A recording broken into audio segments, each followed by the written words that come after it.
The plate slipped from my fingers before I could catch it, shattering against the polished marble floor with a crash that seemed to echo through the entire restaurant.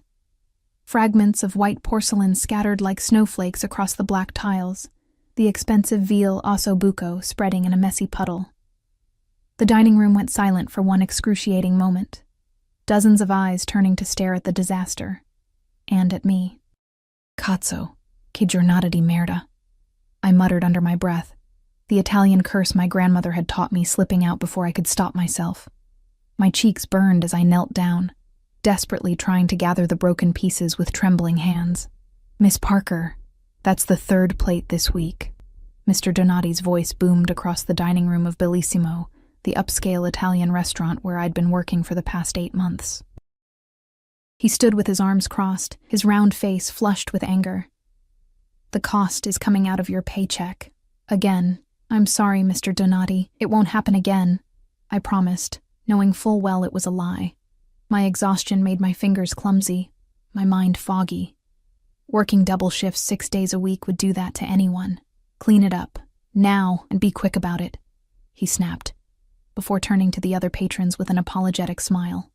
Please, continue enjoying your meals, everyone. My sincerest apologies for the disturbance. I bit my lip to keep from crying as I scurried to the supply closet for a broom and dustpan. At 26, I hadn't imagined this would be my life. Scraping by on tips, living in a shoebox apartment with a roommate I barely knew, drowning in student debt from a degree I never finished. After my mother's cancer diagnosis last year, I dropped out of nursing school to help with her medical bills. Now she was gone, and I was left with nothing but grief and debt. As I swept up the broken plate, I felt a strange shift in the atmosphere of the restaurant. The constant murmur of conversation dimmed, replaced by whispers and an unusual stillness. I looked up to see the maitre d' rushing to the entrance, his usually composed face now a mask of anxious deference.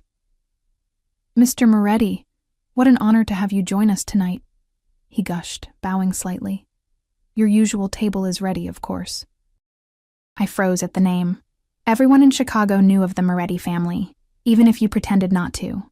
They controlled half the city's businesses, some legitimate, most not. Rumors of their involvement in everything from protection rackets to worse circulated constantly, though nothing ever seemed to stick to them legally. I'd seen the name in newspapers, heard it whispered in corners of the restaurant, but I'd never seen any of them in person. Until now. He entered surrounded by 3 men in dark suits, their eyes constantly scanning the room. But it was him I couldn't look away from. Tall, with broad shoulders, perfectly fitted in what was clearly a custom suit. He moved with the confident grace of a predator. His dark hair was styled impeccably, his jawline sharp enough to cut glass. But it was his eyes that held me captive, dark as midnight, and just as fathomless. Alessio Moretti, the youngest son who had somehow risen to become the head of the family at just 32, after his father's mysterious retirement to Sicily.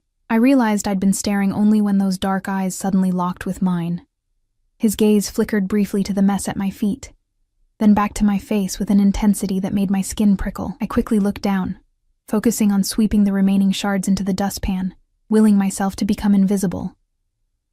I managed to clean up the mess and retreat to the kitchen, where chaos reigned as the chef barked orders at his staff. The news of Moretti's arrival had everyone on edge. Sophia. Mr. Donati grabbed my arm as I disposed of the broken plate. Table 7 needs a server. Monica called in sick and we're short-staffed. My stomach dropped. Table 7? But I don't care if it's the Pope himself. You're the only one available. Don't screw this up. His fingers dug into my arm. One mistake with the Morettis and you're done. Understand? I nodded, my throat too dry to speak. As I straightened my black uniform dress and retied my apron with trembling fingers, I gave myself a silent pep talk. Just take their order, bring their food, don't make eye contact. Simple. Nothing was ever simple when it came to the Morettis, as I was about to discover. I approached table 7 with my professional smile firmly in place, notepad clutched like a shield. Alessio Moretti sat with his back to the wall, giving him a clear view of the entire restaurant. His 3 companions were positioned around the table, their eyes constantly moving, assessing. Good evening, gentlemen, I managed without my voice shaking. Welcome to Bellissimo. May I start you with some drinks? While the others ordered scotch and whiskey, Moretti simply watched me. I could feel his gaze like a physical touch, assessing, calculating.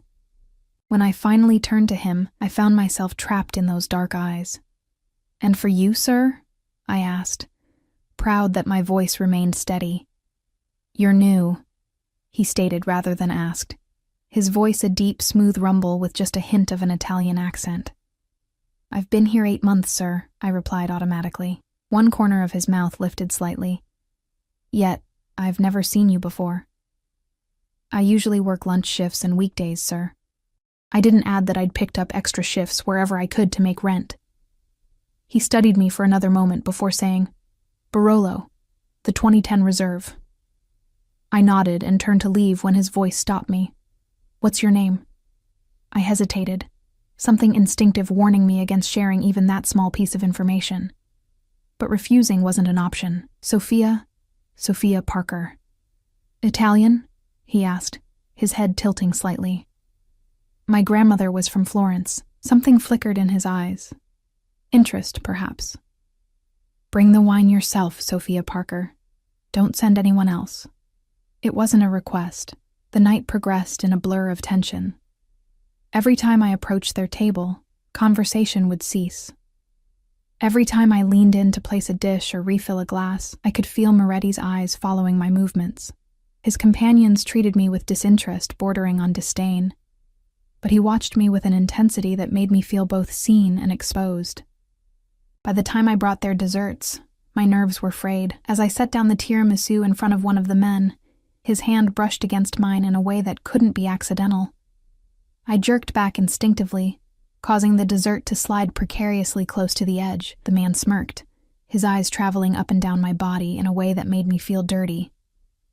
"Careful there, pretty girl," he said, his voice slick with suggestion. "We wouldn't want another accident, would we?" Before I could respond, Moretti's voice cut through the air, cold and sharp as ice. "That's enough, Vince." Just 2 words, spoken barely above a whisper, but Vince's smirk vanished instantly, replaced by something that looked remarkably like fear. "Sorry, boss. Just having a little fun. She's not here for your amusement." Moretti's eyes never left mine as he spoke, and there was something in them I couldn't quite interpret. Possession, perhaps, or simple irritation at his subordinate's behavior. I finished serving their desserts without further incident and retreated to the kitchen, my heart pounding. When I returned later with their check, the tension at the table was palpable. Vince avoided looking at me entirely, while the other 2 men seemed unnaturally focused on their coffee cups. Moretti signed the check without even glancing at the total, a sum that exceeded my monthly rent, and handed it back to me. His fingers brushed mine, the contact sending an unexpected jolt up my arm. "Thank you for your service tonight, Sophia Parker," he said, my name rolling off his tongue like he was tasting it. I nodded, unsure what to say, and turned to leave. "One moment." His voice stopped me in my tracks. "I believe you dropped this earlier." When I turned back, he was holding up a worn silver bracelet.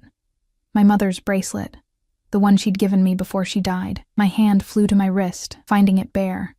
How had I not noticed it was missing? Thank you," I stammered, reaching for it. He held it just out of reach, examining the simple charm that hung from it. A small silver key. "This is important to you." It wasn't a question, but I answered anyway. It was my mother's.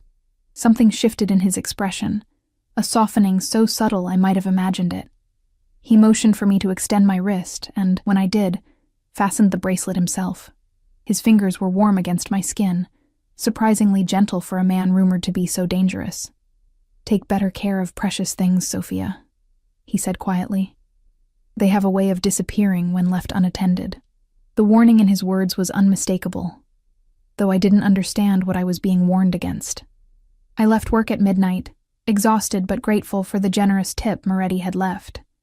Enough to cover this month's portion of my mother's hospital bills.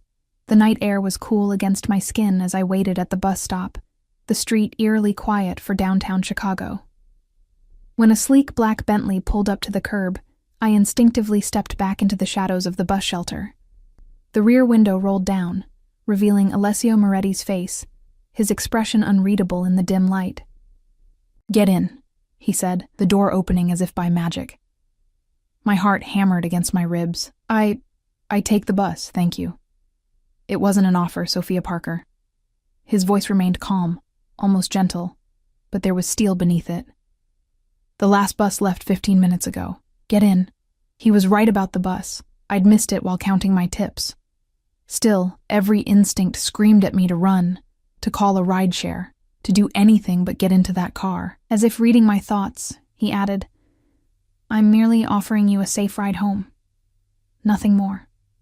Perhaps it was exhaustion, or the genuine concern I thought I detected in his voice, or simply the knowledge that refusing Alessio Moretti twice in one night might be more dangerous than accepting his offer. Whatever the reason, I found myself sliding into the leather seat beside him, the door closing behind me with a soft, expensive click. The interior smelled of leather and his cologne, something woody and expensive that made my head swim. One of his men sat in front, separated from us by a privacy partition that rose silently at the press of a button. "Where do you live?" Moretti asked, his eyes never leaving my face. I hesitated before giving my address in a neighborhood that was decidedly not where someone like him would typically venture. If he was surprised, he didn't show it, simply relaying the information to his driver. As we pulled away from the curb, I clutched my purse on my lap, staring straight ahead. The silence stretched between us, thick with unasked questions. "You speak Italian," he finally said. It wasn't a question. I tensed, remembering my muttered curse when I'd broken the plate. Just a few phrases my grandmother taught me. "Cazzo c'è giornata di merda," he quoted perfectly, and my face burned, a rather colorful phrase for a grandmother to teach. I swallowed hard. She had a vivid vocabulary. His laugh was unexpected, deep and genuine, transforming his severe features into something almost approachable. "I like honesty, Sophia. It's refreshing in my world." The car glided through the night-empty streets, the city lights painting shadows across his face. I studied him carefully when I thought he wasn't looking. The perfect cut of his suit, the glint of a platinum watch at his wrist, the signet ring on his right hand bearing what looked like a family crest. "Why are you doing this?" I finally asked, unable to contain my curiosity. "Giving me a ride home?" His eyes met mine, dark and unfathomable. Perhaps I wanted to finish our conversation without an audience. "We weren't having a conversation," I pointed out. "Weren't we?" His lips curved into something not quite a smile. "You told me a great deal tonight without speaking a word." A chill ran down my spine. "I don't know what you mean." "You're drowning, Sophia Parker," he said softly. "Working yourself to exhaustion, jumping at shadows, wearing grief like a second skin." I stiffened, shocked by his perception and the casual way he laid me bare. "You don't know me."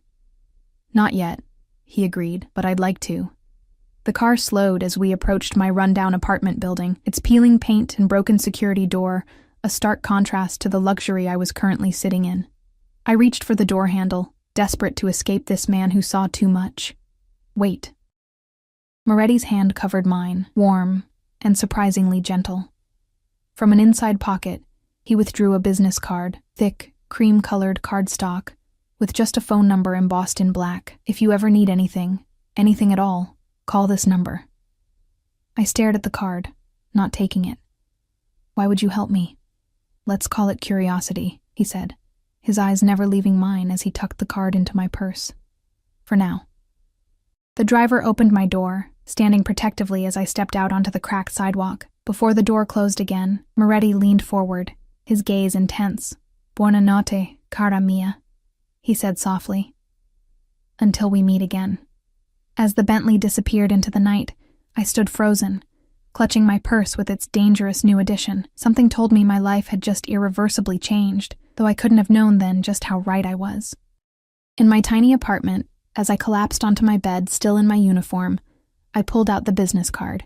The paper was thick between my fingers, the numbers seeming to pulse with possibilities and dangers I couldn't begin to understand.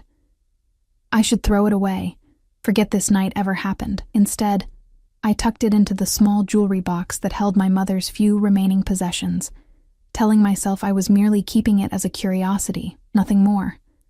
But as sleep finally claimed me, Alessio Moretti's dark eyes followed me into my dreams, promising things I didn't dare name even to myself. The next morning dawned with a relentless headache and the lingering sensation of being watched. I'd barely slept, my dreams haunted by dark eyes and whispered Italian. As I shuffled to my tiny kitchenette to make coffee, my roommate Zoe was already there, her hospital scrubs wrinkled from her overnight shift. "You look like hell," she announced, passing me a chipped mug of coffee. "Late night?" I accepted the caffeine gratefully, avoiding her curious gaze. "Just the usual. Double shift." She studied me over the rim of her own mug. "You sure that's all? Because Mrs. Herschel in 3B said she saw you getting out of a fancy black car last night. Said the man inside looked like he belonged in a movie." My stomach twisted. The last thing I needed was neighborhood gossip. "Just a customer from the restaurant. He offered me a ride when I missed the bus." Zoe's eyebrows shot up. "A customer? In a car worth more than this entire building? Sophia, what aren't you telling me?" "Nothing," I insisted, the lie bitter on my tongue. "It was just a ride." She looked unconvinced but mercifully dropped the subject when her phone chimed. "Gotta run. Extra shift. Bills won't pay themselves." She squeezed my shoulder as she passed. "Be careful, okay? Men who drive cars like that usually want something in return." After she left, I stood motionless in our silent apartment, my coffee cooling, forgotten in my hands. Zoe's warning echoed what I already knew. Men like Alessio Moretti didn't do anything without purpose. What did he want from me? The question followed me into the shower, through getting dressed, and onto the bus that would take me to my morning shift at Carmela's Cafe, my second job. The small Italian cafe was quieter than Bellissimo, frequented by students from the nearby community college and locals looking for authentic espresso. The owner, Carmela, was a 60-something widow who'd taken a liking to me when I'd correctly pronounced all the Italian pastry names during my interview.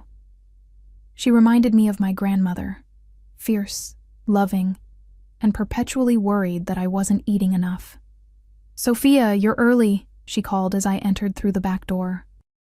Her sharp eyes immediately narrowed. "And you look terrible. Sit. I'll make you something to eat." "I'm fine, Carmela, really." "Nonsense. You're pale as my pizza dough."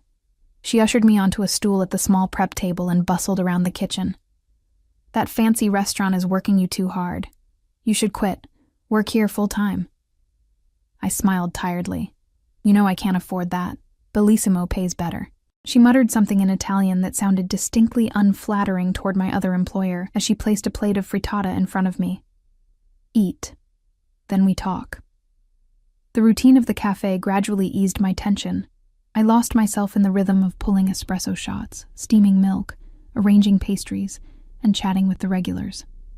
Here, in this warm space smelling of coffee and baked goods, last night felt like a strange dream.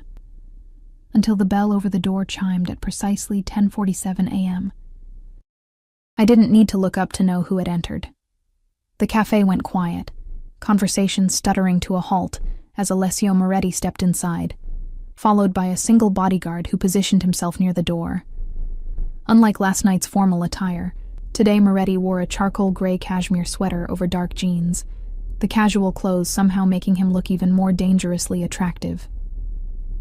My hands froze on the espresso machine.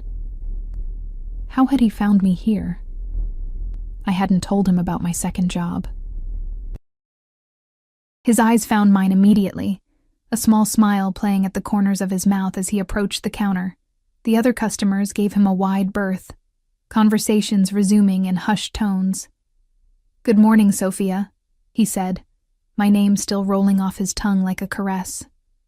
"Mr. Moretti," I managed, wiping my suddenly damp palms on my apron.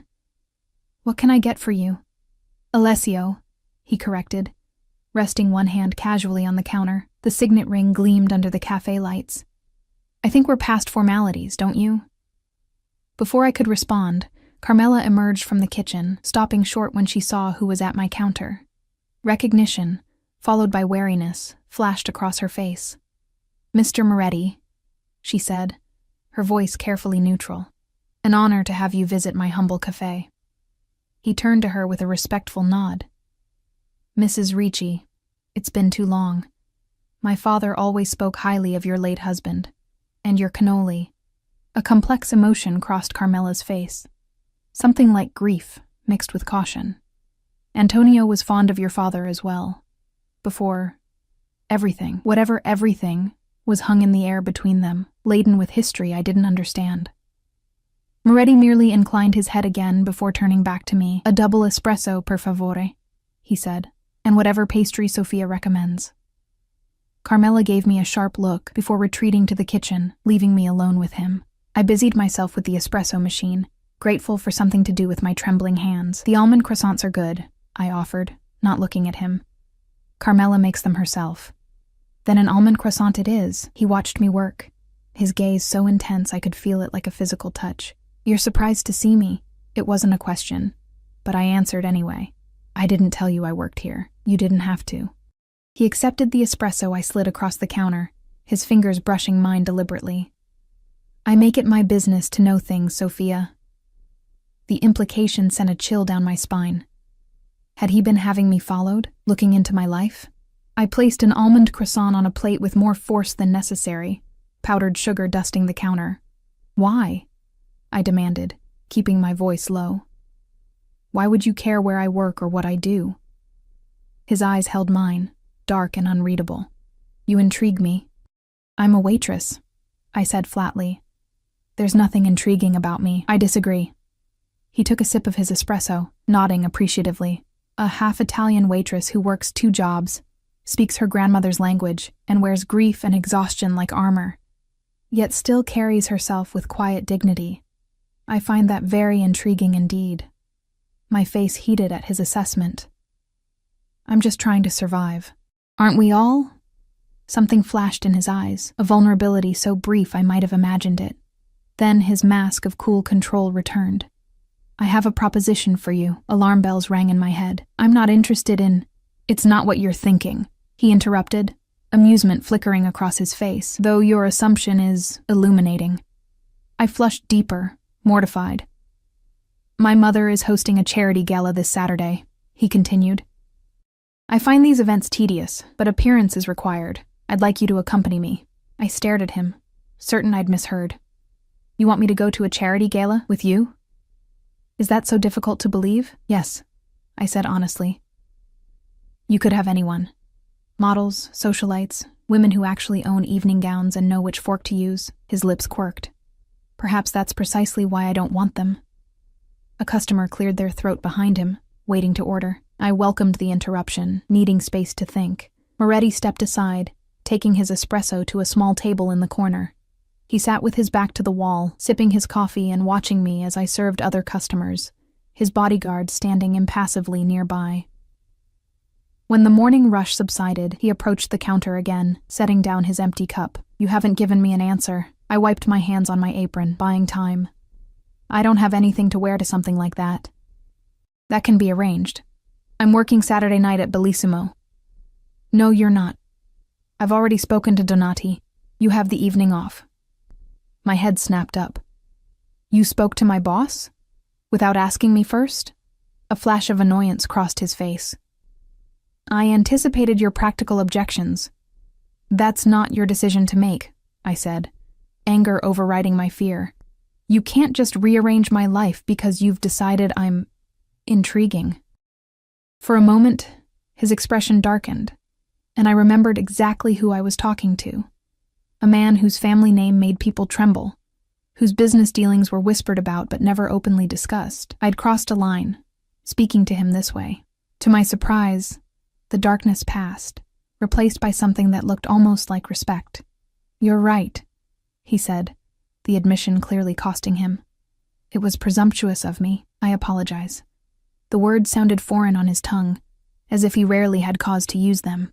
I blinked, thrown off balance by his concession. He reached into his pocket and withdrew a small white card, different from the one he'd given me last night. "My mother's charity supports medical research for rare childhood cancers. The gala raises funds for families struggling with medical bills." He placed the card on the counter between us. "Perhaps that might interest you, given your own recent experiences." My breath caught. How did he know about my mother, about the medical bills that had consumed my life savings and then some? The invitation stands, he continued, his voice gentler than I'd heard it before. A car will come for you at 7 on Saturday if you decide to accept. If not, he shrugged one shoulder elegantly. I'll understand. He turned to leave, his bodyguard immediately moving to open the door. At the threshold, he paused, looking back at me. For what it's worth, Sophia, I think you'd bring more genuine compassion to that ballroom than all the socialites and their designer gowns combined. The bell chimed as the door closed behind him, leaving me clutching the invitation card with shaking hands. It was thick, cream-colored cardstock embossed with gold lettering. The Moretti Foundation Annual Charity Gala, supporting families fighting childhood cancer. Carmela emerged from the kitchen as soon as he was gone, her face tight with concern. Sophia, Mia cara, what have you gotten yourself into? Nothing, I insisted, still staring at the invitation. He's just a customer. She made a sound of disbelief. Alessio Moretti is not just anything. I've known that family for 40 years. They don't take interest in people without reason. What did you mean before? I asked, seizing the opportunity. About his father and everything? Carmela sighed, suddenly looking every one of her 60-odd years. Old history. Chicago was different then. Territories, families, loyalties. She waved a hand dismissively. What matters is the present. And in the present, you need to be careful. The Morettis. They live in a different world. A dangerous one. I know who they are, I said quietly. What they're rumored to do. Then you understand why I worry. She patted my cheek affectionately. Beautiful girls like you don't enter their world without paying a price. I tucked the invitation into my apron pocket, trying to ignore the way it seemed to burn against my hip for the rest of my shift. By closing time, I'd convinced myself I couldn't go. Entering Alessio Moretti's world, even for one night, was a risk I couldn't afford. But as I unlocked the door to my apartment that evening, I found a large white box waiting on my doorstep, tied with a simple black ribbon. No card, no note. There didn't need to be. Only one person would have sent it. With trembling fingers, I carried it inside and placed it on my bed. The ribbon slid away like silk, and when I lifted the lid, I gasped. Nestled in tissue paper lay the most beautiful dress I'd ever seen. Deep emerald green, with a fitted bodice and flowing skirt that would fall just below my knees. It was elegant without being ostentatious, expensive without screaming its price tag. More disturbing was that it would fit me perfectly. Alongside it was a pair of black heels, sized exactly right for my feet, and a small velvet jewelry box containing simple diamond drop earrings. My phone chimed with a text from an unknown number. The green will complement your eyes. A. I sat heavily on the edge of my bed, staring at the dress and the text message. How had he gotten my number? The same way he'd known where I lived, where I worked, what size I wore. He had resources, connections, power, and for some unfathomable reason, he'd turned that power toward me. I should return the dress, send a polite but firm refusal. Keep my distance from a man whose world would swallow mine whole without a trace. That would be the sensible choice, the safe choice. Instead, I found myself replying, "How did you know my size?" His response came immediately. "I pay attention to details, Kara." "Does this mean you'll come?" I stared at my phone, my thumb hovering over the keyboard. One word would commit me to stepping into his world, if only for a night. One word would change everything, yes. The moment I sent it, a strange sense of inevitability washed over me, like I'd been moving toward this decision from the instant his dark eyes had first met mine across the restaurant.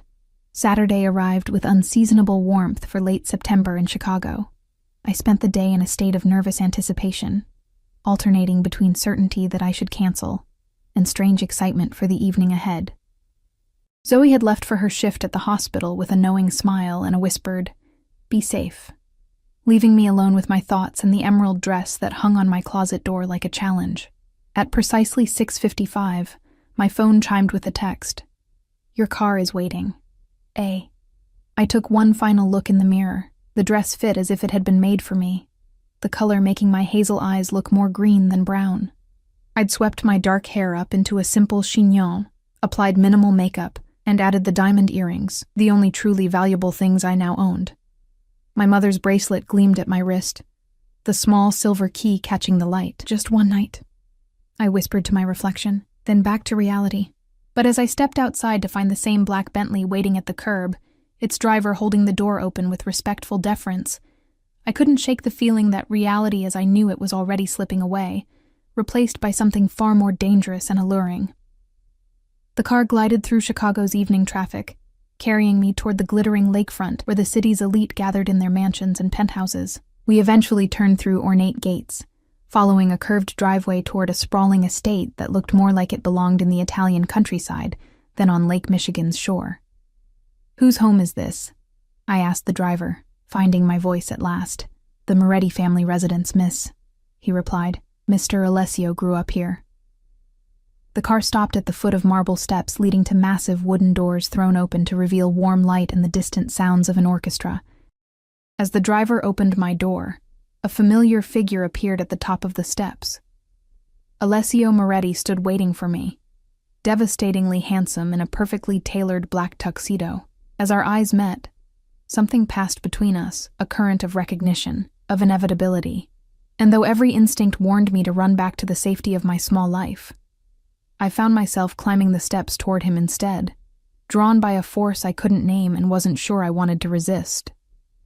Alessio's eyes darkened as I approached, his gaze traveling from my face to the emerald dress and back again. "You are stunning, Sophia," he said, his voice low enough for only me to hear. "Thank you," I replied, suddenly aware of how out of place I was. "For the dress, too. It's beautiful." "The dress is merely fabric," he said, offering his arm. "You're what makes it beautiful." I placed my hand on his arm, feeling the solid strength beneath the expensive suit. As we entered the mansion, I fought to keep my expression neutral. But it was difficult not to gape. The foyer alone was larger than my entire apartment, with soaring ceilings, marble floors, and a grand staircase that curved elegantly upward. Paintings that looked like they belonged in museums hung on the walls, and fresh flowers spilled from crystal vases taller than I was. "Try not to look so impressed," Alessio murmured, amusement coloring his voice.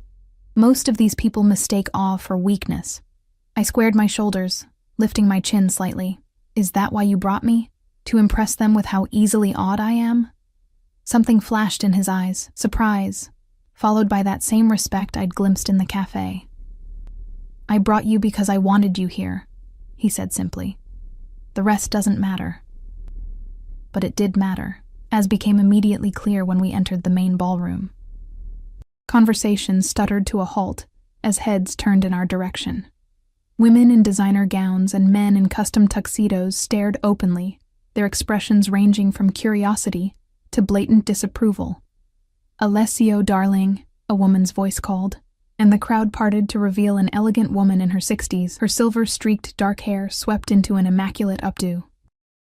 Despite her age, she moved with the grace of someone half her years, her black gown whispering against the marble floor as she approached. "I was beginning to think you wouldn't come."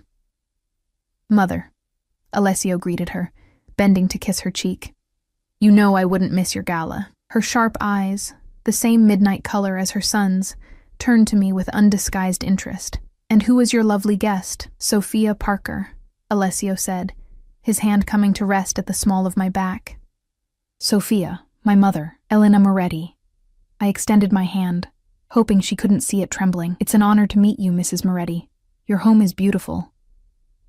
She took my hand, her grip surprisingly strong. "Italian?" she asked, though I was certain she already knew the answer. "My grandmother was from Florence," I replied, the same answer I'd given her son. A smile that didn't quite reach her eyes curved her lips. "How delightful. Alessio, do introduce Sophia around. I must check on the auction items." She patted his cheek in a gesture both affectionate and proprietary before gliding away, leaving a cloud of expensive perfume in her wake. "She doesn't approve of me," I murmured, as Alessio guided me deeper into the room. "She doesn't know you," he corrected. "My mother reserves judgment until she has all the facts." "And what facts are those?" His hand pressed more firmly against my back. that you're not like the women I usually bring to these events." Before I could ask what he meant, we were approached by a group of men in tuxedos, their expressions a careful blend of deference and caution as they greeted Alessio. I stood silently as they discussed business matters in vague terms. Property acquisitions, import challenges, staffing issues at establishments with Italian names. One of them was Vince, the man who had made me uncomfortable at the restaurant. His eyes slid to me repeatedly, his gaze assessing and cold. "Miss Parker," he said during a lull in the conversation. "That's quite a dress. I barely recognized you without your waitress uniform." Heat rushed to my face, but before I could respond, Alessio's arm slid around my waist. "Sophia is my guest tonight, Vince," he said, his tone pleasant, but with an undercurrent of warning. "I trust you'll remember that." Vince's smile froze. "Of course, boss. Just making conversation.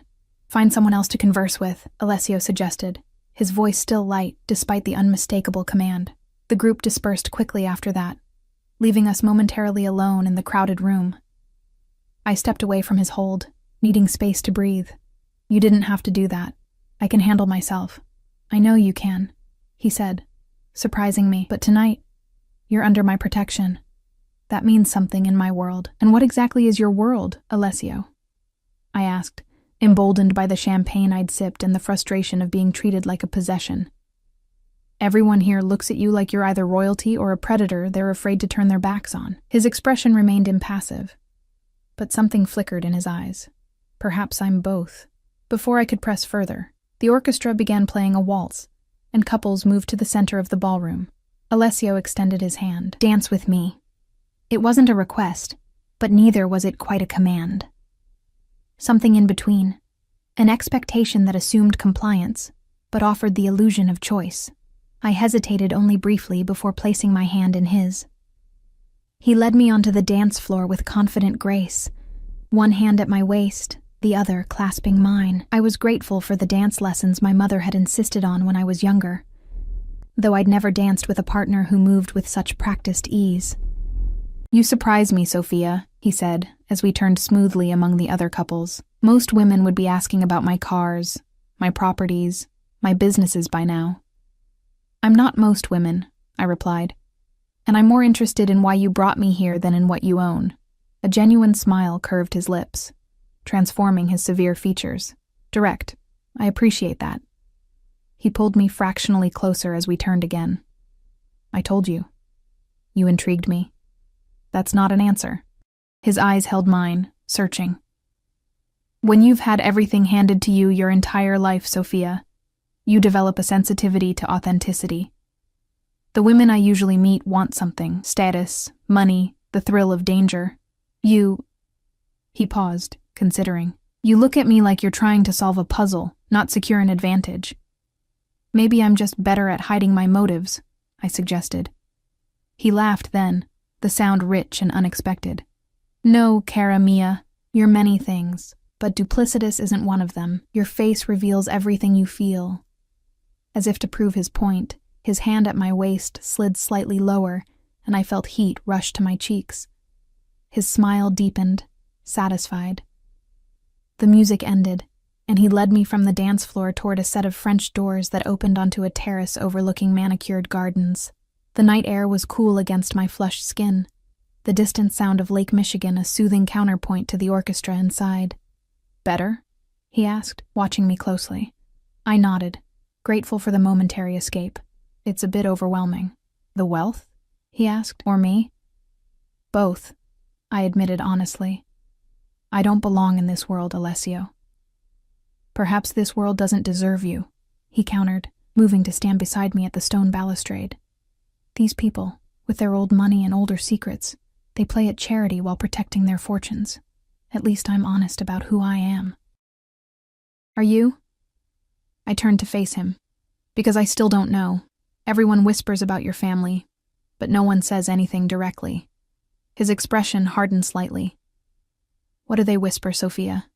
I hesitated, suddenly aware of how isolated we were on the terrace. "That your family controls half of Chicago's businesses, that people who cross you disappear, that your father didn't really retire to Sicily." Something dangerous flashed in his eyes. There and gone so quickly I might have imagined it. And do these whispers frighten you? They should, I said softly. But I'm still here. He studied me for a long moment, his gaze so intense I had to resist the urge to look away. My father was weak, he finally said, his voice low. He let sentimentality cloud his judgment, allowed rivals to encroach on what belonged to our family. I did what was necessary to preserve our legacy. A chill ran down my spine that had nothing to do with the night air. He hadn't denied anything. In fact, he'd all but confirmed the darkest rumors. "Why are you telling me this?" I asked. He reached out, his fingertips brushing a loose strand of hair from my face with surprising gentleness. "Because you asked, and because I find I don't want to lie to you, Sophia." The intimacy of the gesture, coupled with his words, left me momentarily speechless. I was saved from having to respond by the arrival of another guest on the terrace, a tall, striking woman in a red gown that clung to her model-thin figure. "Alessio," she purred, her accent distinctly European. "I've been looking everywhere for you." His hand dropped from my face, his expression cooling instantly. "Francesca, I wasn't aware you were in Chicago. Your mother invited me." Her heavily lidded eyes flicked dismissively over me before returning to Alessio. "She thought you might appreciate some familiar company." The implication hung in the air between them. Clearly, they had history. The woman was stunning, with the kind of polished beauty that came from expensive care and genetic good fortune. Next to her, I felt painfully ordinary in my borrowed finery. "I have company," Alessio said flatly, his hand finding the small of my back again. "Sophia, this is Francesca Ricci, an old acquaintance. Francesca, Sophia Parker." Francesca's perfectly sculpted eyebrows rose fractionally. "Parker? Not Italian, then." "My father was American," I said, oddly defensive. "My mother's family was from Florence." "How quaint." Her smile was sharp as a knife. "And what is it you do, Sophia Parker?" Before I could answer, Alessio cut in. "Sophia works in hospitality. She's remarkably accomplished." Francesca's laugh was like glass breaking. Beautiful, but dangerous. "Hospitality? Alessio, your mother will have a fit." "My mother's opinions are her own," he said coldly. "As are mine." She stepped closer, placing a manicured hand on his arm. "Don't be difficult, Tesoro. You know how these little diversions of yours always end. Why put the poor girl through it?" I felt my face burn with humiliation. Was that what I was? A diversion?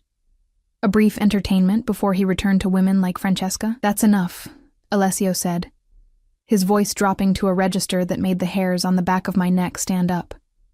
"You're being rude to my guest, Francesca." She withdrew her hand as if burned, something like fear flashing across her perfect features. "My apologies.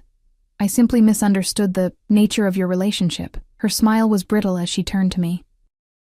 "Enjoy your evening, Sophia Parker, however long it lasts." She swept back into the ballroom, leaving a chill in her wake. I stepped away from Alessio's touch, suddenly needing distance. "Is she right?" I asked, hating the vulnerability in my voice.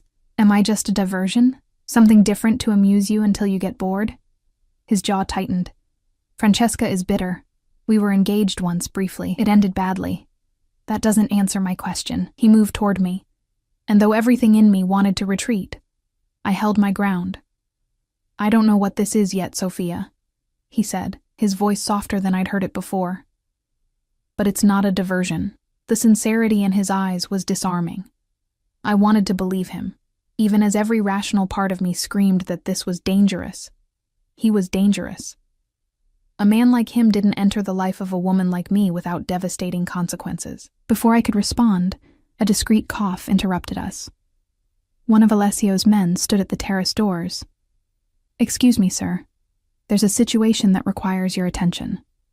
Alessio's expression darkened. "Now? I'm afraid so, sir. Your mother suggested the study." He sighed, clearly annoyed at the interruption. "Tell her I'll be there momentarily." When the man had gone, he turned back to me. "I need to deal with this. Will you be all right on your own for a few minutes?" Part of me was relieved for the reprieve, a chance to gather my scattered thoughts away from his overwhelming presence. I'll be fine. Go handle your situation. He hesitated, then reached for my hand, bringing it to his lips in a gesture that seemed both archaic and intimate. Don't disappear on me, Kara, he murmured against my skin, sending a shiver up my arm. I'm not finished with you yet. The words could have sounded threatening, but the warmth in his eyes transformed them into something closer to a promise. Then he was gone, striding through the ballroom with purpose, people instinctively moving from his path. I remained on the terrace for several minutes, trying to calm my racing heart and sort through the confusing jumble of emotions Alessio Moretti evoked in me. Fear, fascination, a dangerous attraction I couldn't afford to indulge. When the night air became too cool, I reluctantly returned to the ballroom, where the gala was in full swing. I made my way to the bar, ordered a glass of water, and tried to blend into the background. An impossible task given the curious glances and whispered comments that followed me. Clearly, my appearance with Alessio had caused quite the stir. You're making quite an impression, a voice said beside me, and I turned to find Elena Moretti, a champagne flute balanced delicately between her fingers, though perhaps not the one you intended. I straightened my spine. I didn't come here to make an impression, Mrs. Moretti. No? Her smile was cool but not unkind. Then why did you come, Sophia Parker? The direct question caught me off guard. Your son invited me, I said, opting for simple truth. My son invites many women to many events, she replied, her gaze assessing. Most of them arrive with an agenda. I don't have an agenda, I said firmly. I came because I hesitated, unsure how to articulate my reasons when I barely understood them myself. Because you're curious about him, she finished for me, about his world, about the power he wields so effortlessly. She sipped her champagne. It's a natural response. Alessio has that effect on women. Always has. It's not about power, I insisted, though I wasn't entirely sure that was true. There was something undeniably compelling about the way he commanded a room, the way people deferred to him without question. Elena's expression softened marginally. Perhaps not entirely, but be careful, my dear. My son doesn't give his interest lightly. But neither does he give his heart. Men like him, men like his father, they take what they want and move on. It's their nature. Before I could respond to this maternal warning, a commotion near the entrance to the ballroom caught our attention. Raised voices, then a man stumbling backward as if pushed. Alessio appeared in the doorway, his expression thunderous, his hand gripping the arm of a younger man who looked vaguely familiar. What on earth? Elena murmured, setting down her champagne. Excuse me. She moved swiftly toward the disturbance, the crowd parting for her as it had for her son. I remained where I was, watching as Alessio released the man with a slight shove, speaking words I couldn't hear, but whose tone was unmistakable. Cold fury, barely contained. The younger man straightened his jacket, his face flushed with either embarrassment or anger. He said something in return, his gaze suddenly shifting in my direction. Alessio followed his line of sight, our eyes meeting across the room.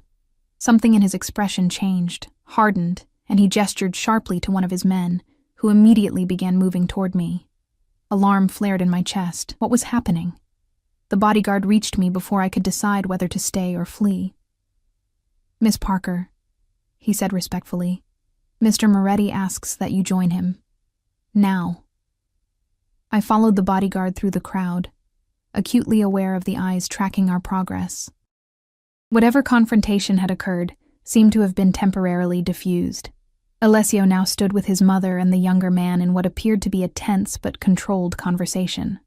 As we approached, I could hear Elena speaking in rapid Italian, her elegant hands gesturing emphatically.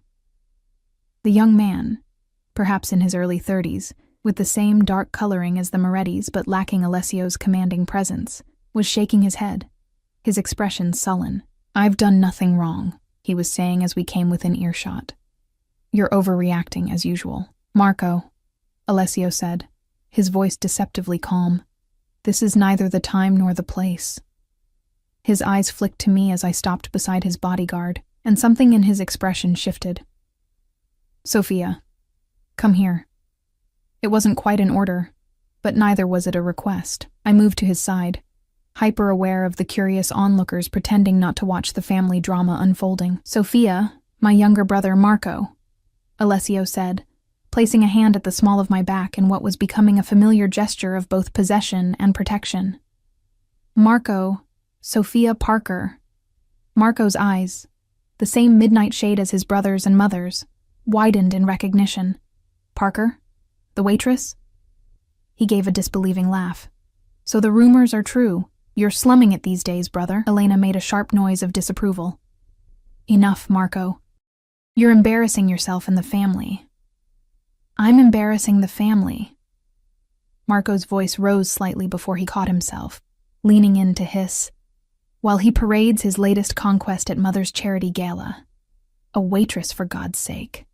I stiffened, humiliation burning through me. "I should go," I murmured to Alessio, starting to pull away. His grip tightened, keeping me firmly at his side. "No," he said, his eyes never leaving his brother's face. "Marco is just leaving." "You can't dismiss me like one of your employees," Marco snapped. "This is Mother's event, not yours, and as such, I expect my sons to behave with dignity," Elena interjected smoothly. "Marco, we'll discuss this tomorrow. For now, I suggest you make your apologies to Miss Parker and take your leave." Marco's jaw worked as he visibly struggled with his temper. Finally, he gave a stiff nod. "My apologies, Miss Parker," he said, not sounding remotely sorry. "Family disagreements shouldn't involve outsiders." He turned to his mother, kissing her cheek. "I'll call you tomorrow." He pointedly ignored Alessio as he left, shouldering his way through the crowd with none of his brother's grace or authority. The moment he was gone, Elena turned to us, her expression carefully composed. "Well, that was unfortunate," she said, as if discussing a minor catering mishap rather than a public family confrontation. "Sophia, I must apologize for my younger son's behavior. Marco has always struggled with decorum." "It's fine," I said automatically, though it was anything but. I felt distinctly out of place, caught in the middle of a family power struggle I didn't understand. "It's not fine," Alessio said, his voice tight with controlled anger, "and we both know this wasn't about decorum." Elena sighed, smoothing an invisible wrinkle from her gown. "Perhaps we could discuss this privately, after the gala?" "There's nothing to discuss," he replied. "I've made my position clear. Marco needs to accept it, or there will be consequences." Something unspoken passed between mother and son, an entire conversation conducted through subtle shifts in expression that left me feeling like I was watching a foreign film without subtitles. "Very well," Elena finally said. "But this isn't over, Alessio. The family expects unity, especially now." Her eyes darted briefly to me before she added, "We can't afford distractions." With that cryptic comment, she turned to greet an approaching couple, smoothly transitioning back into her role as gracious hostess. Alessio's hand remained at my back, his touch tense. "What was that about?" I asked quietly. "Why was he so upset to see me?" Alessio guided me toward a quieter corner of the ballroom. "Family business," he said dismissively. "Marco has always resented my position. He thinks he should have a greater role in the family's affairs. And my presence upset him because..." Alessio's jaw tightened. "Because he knows I value you, and he looks for any perceived weakness to exploit." The statement, that Alessio Moretti valued me, a waitress he'd known for all of 3 days, should have seemed absurd. Yet something in his eyes, in the protective way he'd positioned himself between me and his brother, made me believe him. "Come," he said, taking my hand. "I think we've provided enough entertainment for one evening." He led me through a side door and down a corridor lined with paintings that looked valuable enough to fund my entire education. We climbed a sweeping staircase, the sounds of the gala fading behind us until we reached a set of double doors. Alessio opened them, revealing a large study with floor-to-ceiling windows overlooking the lake. "Your office?" I asked, taking in the massive desk, the leather chairs, the shelves lined with books that looked well-read rather than merely decorative. "One of them," he replied, closing the doors behind us. "I thought you might appreciate a moment away from the spectacle."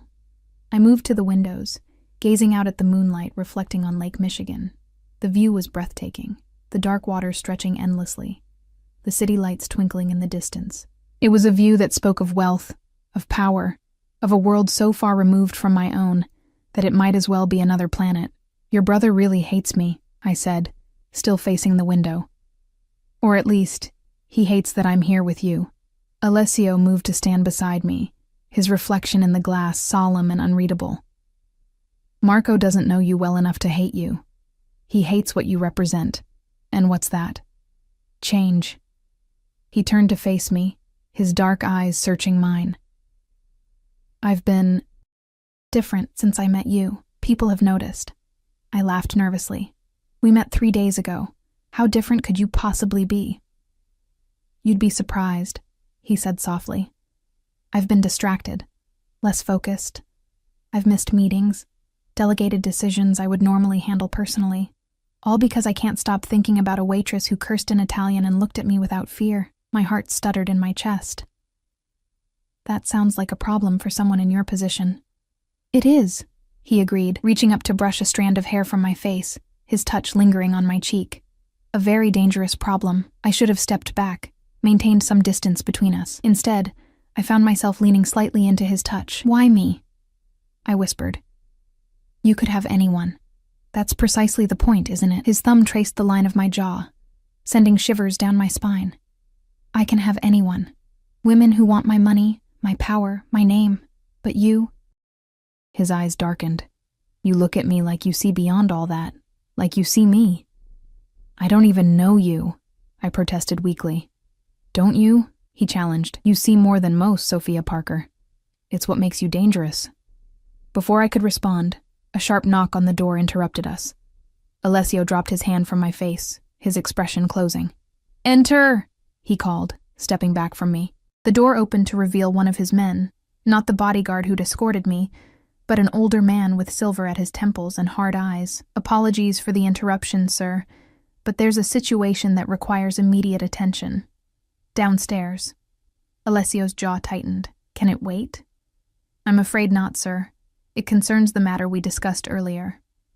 The man's eyes flicked briefly to me, then back to Alessio with clear meaning. Alessio nodded once. "I'll be right there." When the man had closed the door again, he turned to me with obvious reluctance. "I need to handle this." "More family business?" I asked. A ghost of a smile touched his lips. "Something like that. Wait for me here. I won't be long." "I can return to the gala." "No," he said, his tone brooking no argument. "After Marco's display, I'd prefer you stay where I know you're safe." "Please," he added, the word sounding unfamiliar on his tongue. "Make yourself comfortable. There's a bar by the bookshelf if you'd like a drink." With that, he was gone, leaving me alone in the study of one of Chicago's most notorious men.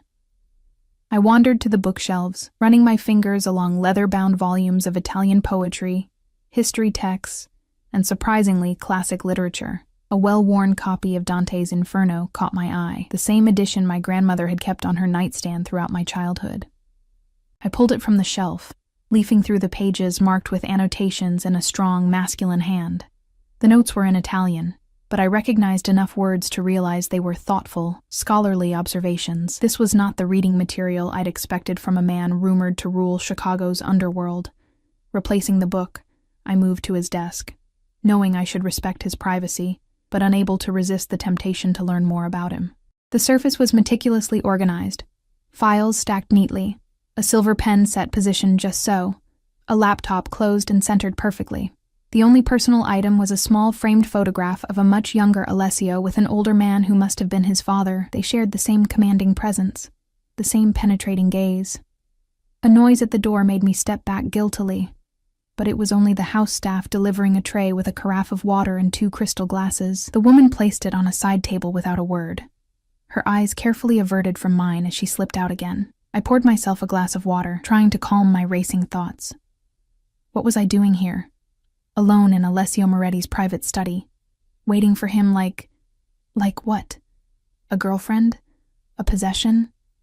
A diversion, as Francesca had so cruelly suggested? Minutes stretched into nearly half an hour. I had just decided to ignore Alessio's instructions and return to the gala when the door opened. But it wasn't Alessio who entered, it was Elena Moretti, regal and composed as ever. "Miss Parker," she said, closing the door behind her. "I thought I might find you here." I set down my water glass, suddenly nervous. "Mrs. Moretti, Alessio asked me to wait for him." "Yes, I'm aware." She moved further into the room, her gown whispering against the carpet. "My son is detained.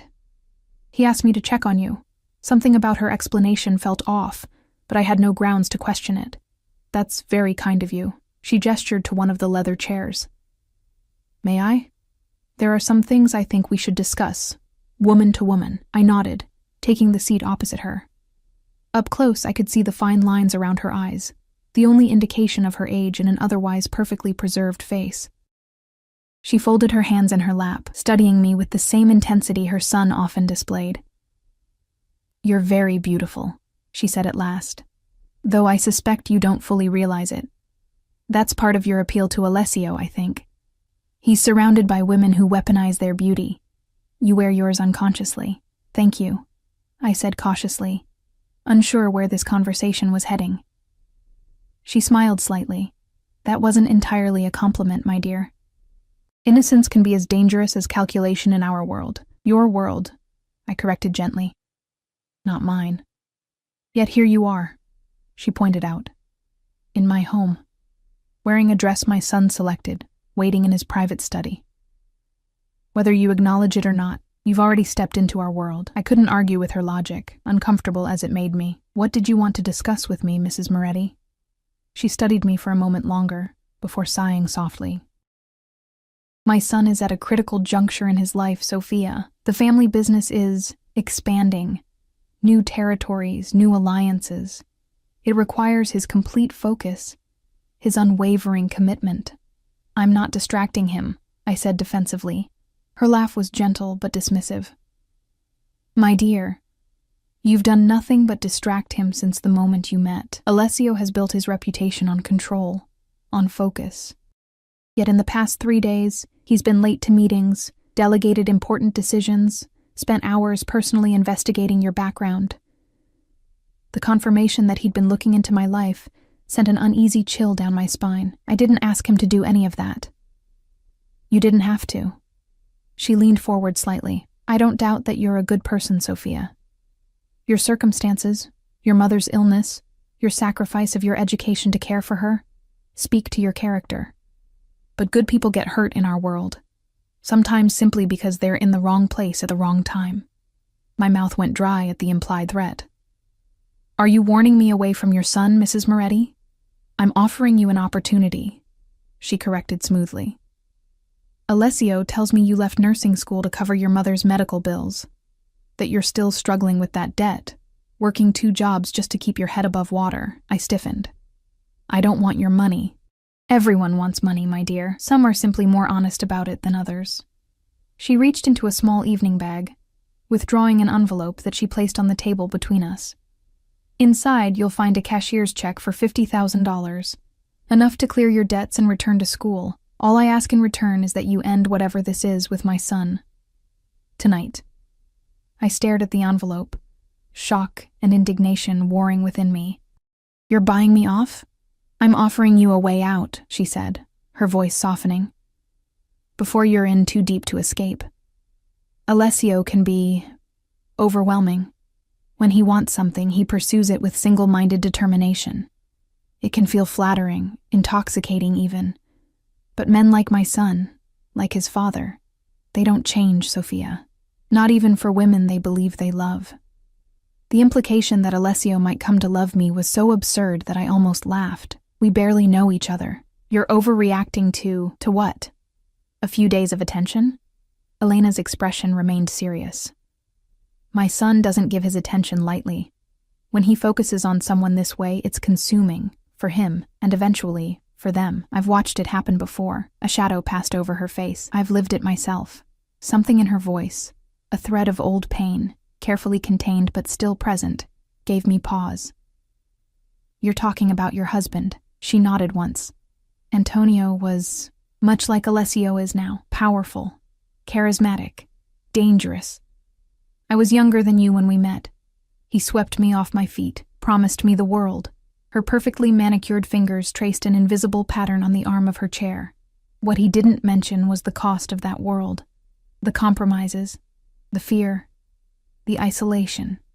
"I'm sorry," I said softly, genuinely moved by the glimpse of vulnerability beneath her polished exterior. She straightened, the moment of openness passing as quickly as it had appeared. "Don't misunderstand me. I made my choice, and I've never regretted it. The Moretti name has given me power, influence, security. But it's not a life I would wish on a young woman with other options." She nudged the envelope closer to me. "Take the money, Sophia. Go back to school. Become a nurse. Help people. Live a life where you don't have to check under your car for explosives or wonder if the new friend you made is actually an informant." Her blunt description of her reality was chilling. I looked from the envelope to her face, searching for signs of manipulation, finding only what appeared to be genuine concern. "And if I don't take it?" I asked, my voice barely above a whisper. Her expression softened with what looked like genuine regret. "Then I fear you'll learn the hard way what it means to be chosen by a Moretti man." She rose gracefully. "The car that brought you tonight is at your disposal. You needn't say goodbye. In fact, I think it's better if you don't. A clean break is kinder in the long run." She moved toward the door, pausing with her hand on the knob. "For what it's worth, I think in another life, under different circumstances, you might have been good for my son." Her smile was sad. "But we don't live in that life, do we?" With that, she was gone, leaving me alone with an envelope containing more money than I'd ever seen at once, and a decision that somehow felt like it would change the course of my life no matter which way I chose. I sat motionless for several long minutes, staring at the envelope. $50,000, freedom from debt, a return to the life I'd planned before my mother's illness had derailed everything. All I had to do was walk away from a man I barely knew, a man whose world was so far removed from mine that any connection between us seemed doomed from the start. It should have been an easy decision. The rational choice was clear, so why did the thought of never seeing Alessio again make my chest ache as if something vital was being torn away? I rose from the chair, the envelope still untouched on the table. Moving to the window, I stared out at the moonlit lake, trying to make sense of the conflicting emotions warring within me. 3 days. I'd known Alessio Moretti for just 3 days, yet somehow he'd managed to upend my carefully constructed world, forcing me to question everything I thought I wanted. The practical part of me, the part that had been paying bills and making sacrifices since I was old enough to understand money, urged me to take Elena's offer. It was generous, more than generous. With $50,000, I could clear my debts, return to nursing school, rebuild the life I'd planned before grief and poverty had ground my dreams to dust. Yet something deeper, more instinctive, rebelled at the idea of being bought off, of having a price tag attached to whatever was developing between Alessio and me. And there was something. I couldn't deny it, couldn't pretend that the electricity that sparked between us whenever we were close was merely my imagination. I was so lost in thought that I didn't hear the door open. It was only when I caught a reflection in the window, a tall figure standing motionless in the doorway, that I realized Alessio had returned. "Your mother was here," I said without turning, my eyes still fixed on the distant horizon where lake met sky. He moved into the room, stopping a few paces behind me. "I know." Of course he did. Very little seemed to escape Alessio's notice. "She made me an interesting offer." His reflection in the glass stiffened almost imperceptibly. "Did she?" I turned to face him then, needing to see his expression clearly. $50,000 to walk away from you. Tonight. No goodbyes, no explanations. I gestured to the envelope still sitting on the table. Enough to pay off my debts and go back to school. Something dangerous flashed in his eyes as they moved from my face to the envelope and back again. "And what did you tell her?" "Nothing," I admitted. She didn't stay long enough for me to respond. He moved closer, stopping just a foot away, his dark eyes searching mine. "Yet you're still here." "I am." "Why?" The question was soft but intense, as if my answer mattered more than he wanted to admit.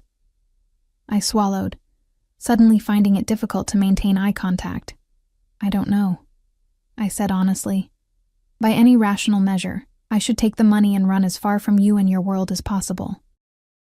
One corner of his mouth lifted in a humorless smile. "Yet you haven't."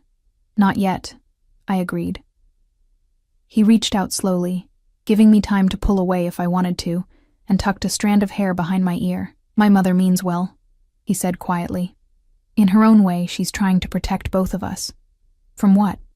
From each other?"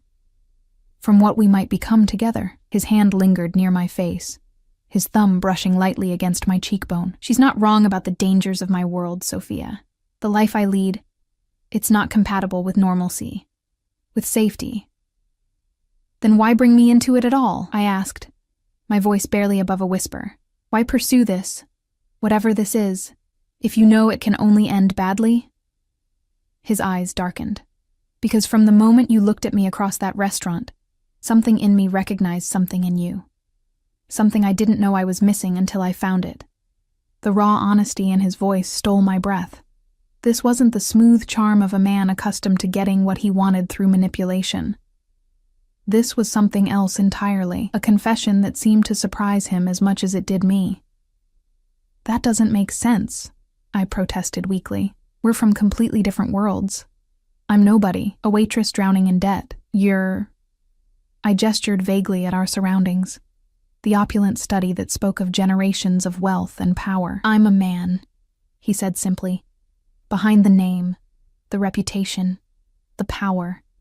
Just a man who hasn't been seen, truly seen, in longer than I can remember." His hand moved to cup my cheek fully. "Until you."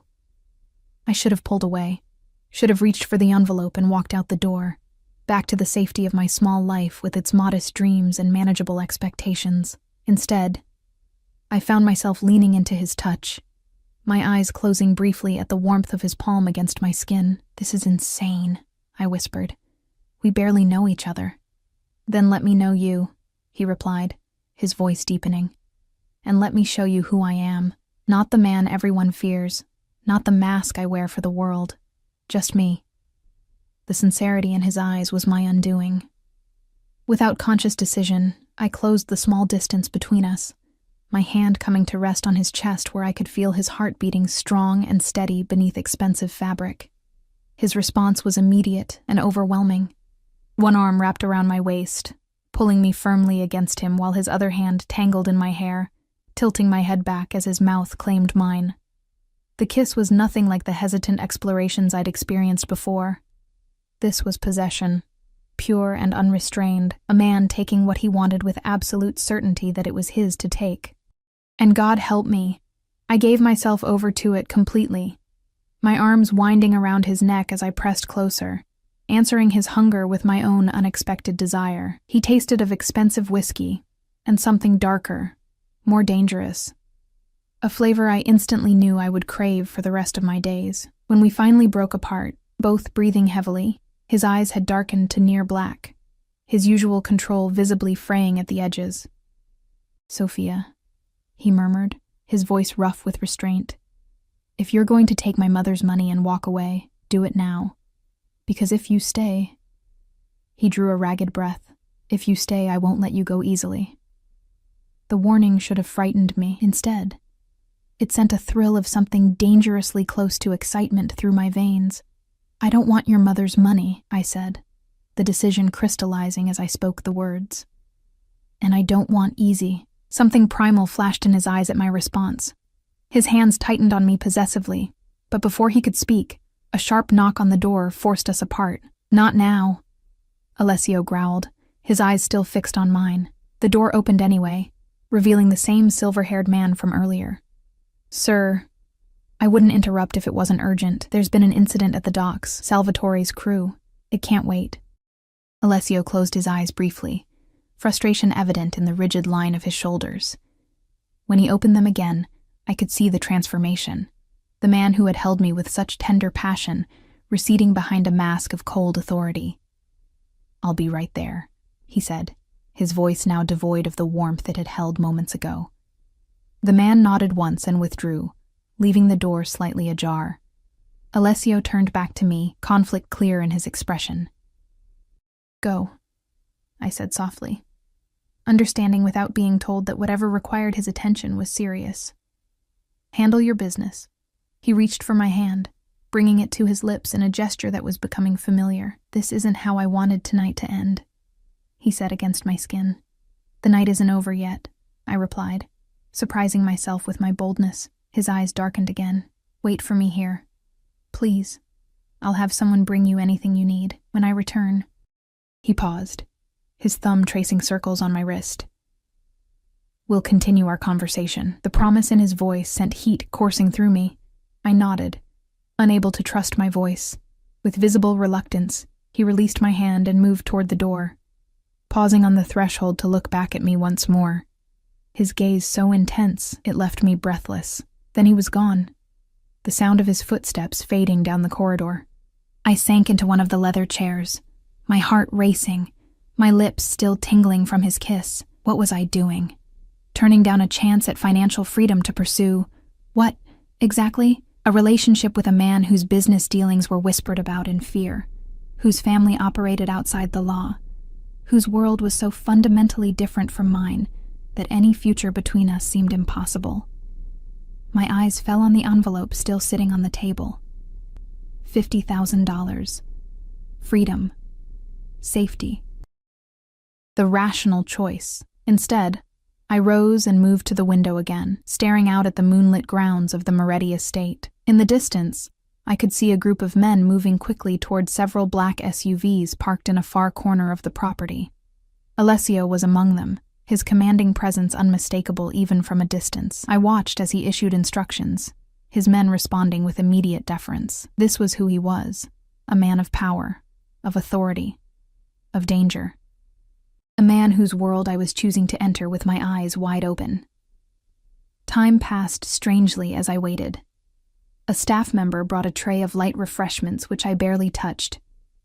I browsed the bookshelves, finding comfort in the familiar titles mixed among business texts and historical accounts of Chicago's storied past. At some point, I kicked off the heels that had been pinching my feet all evening, curling up in one of the large leather chairs with a volume of Italian poetry I remembered my grandmother reciting during my childhood. The gala must have ended hours ago, the guests departing in their luxury cars to their luxury homes, unaware that the host's son was dealing with an incident at the docks, rather than bidding them goodbye. I wondered what Elena had told them about my absence, about Alessio's disappearance. Had she expected me to take her money and vanish? What would she say when she discovered I was still here, waiting for her son in his private study? It was well past midnight when the door finally opened. Alessio stood in the entrance, his bow tie undone, his expression guarded as his eyes found me curled in the chair. For a moment, neither of us spoke, the air between us charged with unasked questions and unspoken fears. "You're still here," he finally said, his voice revealing a hint of surprise despite his usual control. I closed the book in my lap, setting it aside. "I said I would be." He moved into the room, his movements betraying a slight stiffness that hadn't been present before. As he came closer, I noticed a dark smudge on the cuff of his pristine white shirt, a stain that looked disturbingly like blood. "Are you hurt?" I asked, rising from the chair, concern overriding everything else. He glanced down at his cuff, his expression hardening momentarily before he shook his head. "It's not mine." The implication hung in the air between us. I should have been horrified, should have run from the room and never looked back. Instead, I found myself asking, "Do you want to talk about it?" His laugh was short and without humor. "No, Sophia. That's the one thing I never want to do with you. Discuss the uglier aspects of my business." He moved to a sidebar, pouring himself a measure of amber liquid that he drank in one swift motion. "You deserve better than that contamination." I approached him slowly, stopping just within reach. "If I'm going to be part of your life, I'll have to accept all of you. Even the parts you'd rather keep hidden." He turned to face me, his expression grave. "Is that what you want? To be part of my life? I'm still here, aren't I?" He set down his glass, his eyes never leaving mine. "Despite my mother's offer, despite what you might have witnessed tonight, despite knowing on some level exactly what kind of man I am." "I don't know what kind of man you are," I corrected softly. "Not fully. but I'd like the chance to find out. Something in his expression shifted, softened. You continue to surprise me, Sophia Parker. Is that a good thing? It's unprecedented, he admitted, reaching out to trace the line of my jaw with his fingertips. I've spent my life anticipating every move, predicting every reaction, but you defy expectation at every turn. I leaned into his touch, drawn to him despite every rational warning screaming in my mind. What happens now? His thumb brushed across my lower lip, his eyes following the movement. Now, I take you home. It's late, and you've had enough of the Moretti family drama for one night. Disappointment flared briefly before I recognized the respect in his restraint. He wasn't dismissing me. He was giving me time to consider, to process, to be certain. And tomorrow? I asked. Tomorrow, he said, his voice deepening. I begin the process of making you mine. Properly. No more chance encounters, no more family interventions. Just you and me, seeing where this leads. The possessiveness in his words should have alarmed me. Instead, it sent a thrill of anticipation down my spine. And if it leads somewhere serious? His expression grew solemn. Then you should know what you're getting into, cara mia. My world is not kind to weakness, to vulnerability. Being with me means accepting protection that will sometimes feel like a cage. It means understanding that there are parts of my business you can never know, questions you can never ask. It means trusting me absolutely, even when circumstances appear damning. That's a lot to ask, I said softly. It is, he agreed, which is why I'm giving you tonight to think about it. Tomorrow, when your head is clear and you're away from all this. He gestured to our opulent surroundings. You can decide if what's between us is worth pursuing, despite the cost. I studied him in the soft lamplight.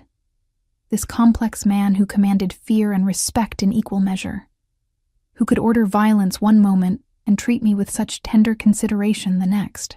And if I decide it is, worth it, I mean.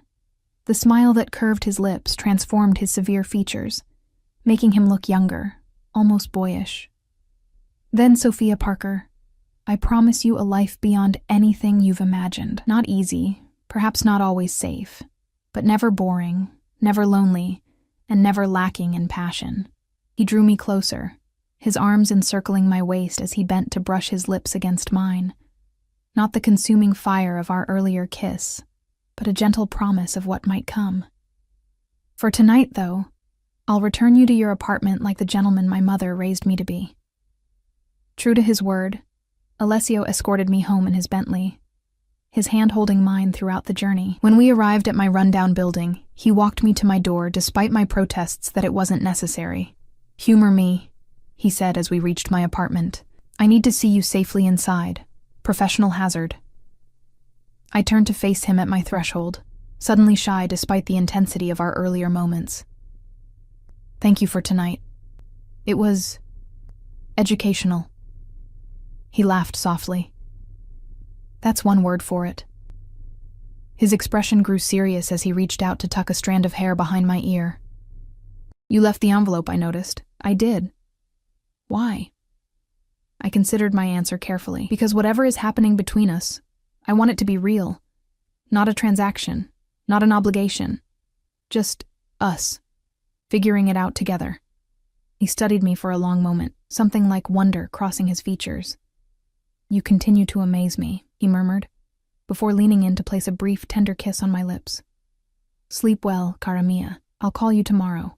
I watched from my window as his car disappeared into the night, my mind replaying the events of the evening. The confrontation with Marco, Elena's warning, the kiss that had changed everything. I should have been terrified, overwhelmed by the implications of involving myself with a man like Alessio Moretti. Instead, I felt strangely calm, as if I'd been moving toward this moment my entire life without realizing it. 6 months later, I stood in front of a different mirror in a different room, hardly recognizing the woman who looked back at me. Gone was the exhausted waitress in a cheap uniform, replaced by someone who moved with confidence in designer clothes, who no longer flinched at price tags or calculated tip percentages to pay bills. My apartment was now a spacious penthouse overlooking the lake, my student debt a distant memory. My nursing studies resumed at Alessio's insistence. "You will finish what you started," he had declared on our third date, brooking no argument. "I want you to have your own identity, your own purpose beyond me." It hadn't all been easy, this transition into Alessio's world. There had been tense dinners with Elena, who had eventually thawed when she realized I wasn't going anywhere. There had been outright hostility from Marco, who still regarded me with barely concealed disdain at family gatherings. There had been nights when Alessio returned late, tight-lipped about where he'd been or what he'd done, and I'd had to learn to stop asking certain questions. But there had also been moments of such profound connection, such raw honesty between us, that they outweighed every difficulty. Alessio, with his guard down, was a different man, passionate, sometimes playful, fiercely protective, and capable of a tenderness that still caught me by surprise. "Ready, Kara?" His voice pulled me from my thoughts as he appeared in the doorway of our bedroom, impeccable as always in a tailored suit. Tonight was another charity gala, this one for a children's hospital where I'd recently started volunteering. "Almost," I replied, fastening my mother's bracelet around my wrist, the only piece of jewelry I'd refused to let him replace with something more expensive. The silver key charm caught the light as I turned to face him. He moved behind me, his arms encircling my waist as he pressed a kiss to the sensitive spot below my ear. "You're beautiful," he murmured. His eyes meeting mine in the mirror, I leaned back against his solid strength, studying our reflection. The powerful man in his perfect suit, the woman who had found her own kind of strength in his world. We made an unlikely pair, the Mafia boss and the waitress who had cursed in Italian, yet somehow, against all odds, we fit. "What are you thinking?" he asked, his chin resting on my shoulder. I smiled, covering his hands with mine where they rested on my stomach. That 6 months ago, I was carrying plates and counting tips. And now, he prompted. I turned in his arms, reaching up to trace the line of his jaw. Now I'm exactly where I'm supposed to be. The tender look in his eyes, a look only I ever got to see, warmed me from within. "No regrets?" he asked, a rare vulnerability in his voice. "None," I said truthfully. "Your world isn't easy, Alessio. It's complicated and sometimes frightening, but it's also passionate and loyal and surprisingly full of love." I rose on tiptoe to press a soft kiss to his lips, and it has you. That makes it worth everything. His arms tightened around me, his kiss deepening with the possessive intensity that still made my heart race. When we broke apart, both slightly breathless, the look in his eyes was one I'd come to recognize. Part wonder, part fierce possession. "Mine," he murmured, his voice rough with emotion. "Still can't believe you're mine," I smiled, taking his hand and placing it over my heart. "Yours," I agreed, "for as long as you want me." His answering smile, the rare, genuine one that transformed his entire face, lit something warm and bright within me. "Then prepare for forever, cara mia," he said, lacing his fingers through mine, "because I'm never letting you go." As we left the penthouse hand in hand, heading toward another night among Chicago's elite, I reflected on the strange, winding path that had led me here, from a broken plate and an Italian curse, to the arms of a man who ruled his world with iron control, yet looked at me like I was the miracle he'd never dared hope for. Life with Alessio would never be simple. There would always be parts of his business kept carefully separate from me, always be risks that ordinary couples never faced. But there would also be this, his hand in mine, his unwavering protection, his surprisingly tender heart that he shared with no one but me. My mother had always told me that the right path rarely feels easy, that true love asks something of us, challenges us to grow beyond our comfortable boundaries. Walking beside Alessio Moretti, I finally understood what she meant. Our beginning had been unlikely, perhaps even dangerous, but our story was ours alone, written in the language of risk and reward, of passion and protection, of two people who recognized in each other exactly what they'd been missing all along. And that, I decided as Alessio helped me into the waiting car, his dark eyes holding a promise only I could read, was a story worth living, with all its complications, with all its dangers, with all its unexpected joy.